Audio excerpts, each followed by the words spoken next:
Volunteers in Service to the Elderly began in 1983 out of a desire to assist seniors that were in need of transportation, mostly to medical appointments, but also to the grocery store and the pharmacy, maybe to get their hair done. And gradually over the years, this response of neighbor helping neighbor has evolved into what is today, in our 40th anniversary year, over 4,100 seniors being assisted with the same mission to help them to remain safe and independent in their own home. We provide support services of transportation, mostly to medical, food for supplemental groceries or hot meals. We have volunteers that provide access through handicap ramps or half-height steps. We have those that simply call and have a phone conversation once a week with people who are homebound, and they become their phone pals over time, helping them to remember that they haven't been forgotten, they haven't been left behind. They're still part of a neighborhood, a community at large.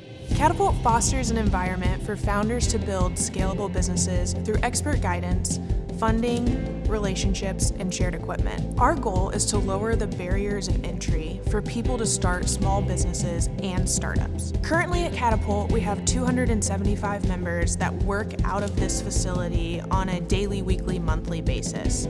What's really exciting is over the past 10 years since we've been in existence, we've had 40 different businesses launch from Catapult into a space of their own. GiveWell Community Foundation's mission is to champion charitable giving to improve the quality of life in the areas we serve. The Community Foundation started 26 years ago, and we have grown to now serve the Tri-County area of Polk, Highlands, and Hardy. GiveWell acts as a force multiplier for charitable giving. We are able to pool and invest charitable dollars from donors to have the greatest impact in supporting our local nonprofits. In other words, the Community Foundation is an institution of permanence, that we provide support for immediate community needs, but also a mechanism for long-term sustainable support for our community's nonprofits.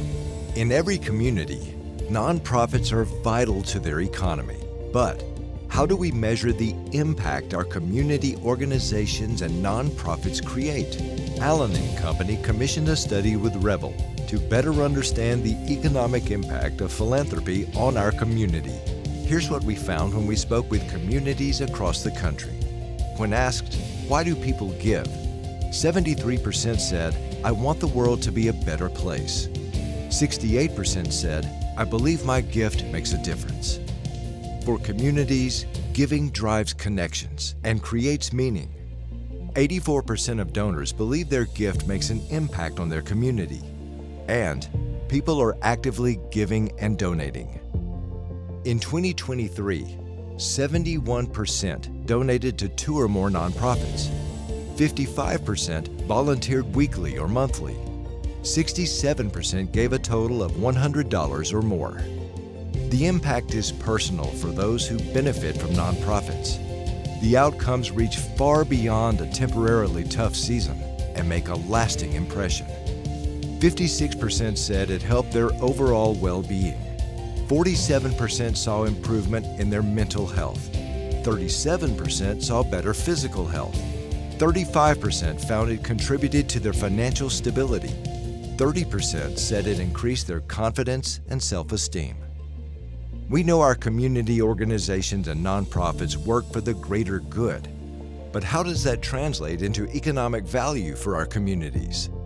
According to the National Council of Nonprofits, nonprofits employ nearly 12.3 million people, showcasing their substantial role in job creation. Nonprofits also invest approximately $1 trillion annually in supplies, goods, equipment, facilities, and utilities, solidifying their commitment to delivering essential services to the community while continuing to foster job growth. In Florida alone, there are an estimated 22,710 nonprofit organizations. Together, these organizations generate $116.5 billion in revenue annually and employ approximately 456,016 people. Let's take an even closer look at how these nonprofits create opportunity within our Central Florida community. Sometimes I'm asked what the impact would be on our community if Visti was not here. And we look at that in two different ways. One is a quality of life issue, and the other is the financial impact.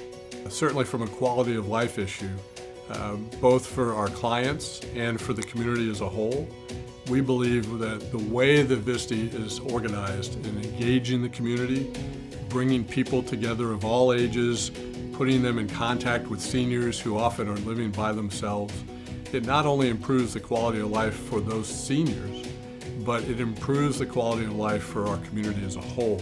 It strengthens the fabric of our volunteerism, of our philanthropy, of our recognition that there are needs in our own community right next door that many times we drive past or don't think about. On the financial side, again, the individual impact is profound. Most of those that we serve are low or very low income, and they really have limited options other than to try and stay in their own home as long as possible.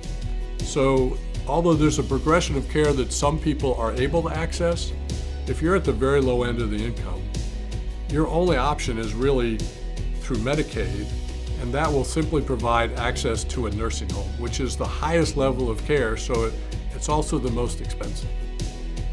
In Florida, in 2022, the average Medicaid reimbursement rate was $96,200 a year. That's not the charge that they have to the client. That's the Medicaid reimbursement rate that we as public taxpayers pay. Our average cost to help someone stay in their own home is less than $400 a year. So you can see very quickly the cost of keeping people at home versus having to choose to go to a nursing home is astounding. One of the really unique things about our community is that sense of collaboration, that when you partner the philanthropic sector with our local government, with the business community, we can create some really unique projects that raise the quality of life for everybody, and that also lessens the tax burden. And so in many ways we are self-sufficient in that regard, but it takes everybody coming together and offering what they can. 50% of our operating budget is covered by membership dues. The remaining 50% is fully funded by private donors and corporations that believe in this cause. One of the things that's really exciting to me about the work we get to do at Catapult is, yes, we take these philanthropic dollars and we get to invest them in the people and businesses that are working here in the facility, to get them access to shared equipment, industry experts to ask their questions. But those dollars don't just stop with Catapult. They flow through us into these businesses, which eventually launch out into the community and experience exponential growth. That money is reinvested right here into the Lakeland community. Our community is one of the most generous, and I think that we all count that as a point of pride. An example of that is last year, we had over $40.6 million that was granted out of GiveWell Community Foundation. The vast majority of went to local nonprofit organizations, and so that is to help those in our community that are most in need. This year we hit an exciting milestone. We are just over $500 million in assets under management, thanks to the generosity of this community. And so when you think about those dollars being invested and the opportunity for good and impact, that's what gets me excited, and that's what should get this community excited. Sometimes we wonder what Central Florida would look like without the philanthropic community that we enjoy here.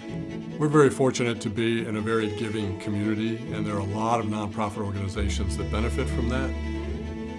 But to the heart of supporting those efforts, the alternative many times would simply be to rely even more on government-assisted programs. Frankly, time and again, you have nonprofits that will show that the return on your investment is much greater if you invest locally and through a volunteer organization that has direct one-on-one interaction with those that we serve.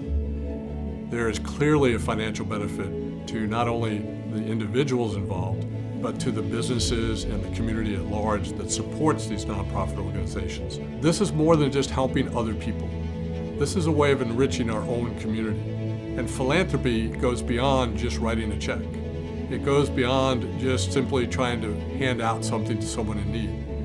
it's also a way of giving back to our souls, to enriching our own community and our environment in ways that makes it, for everyone, a better place to live, work, and play.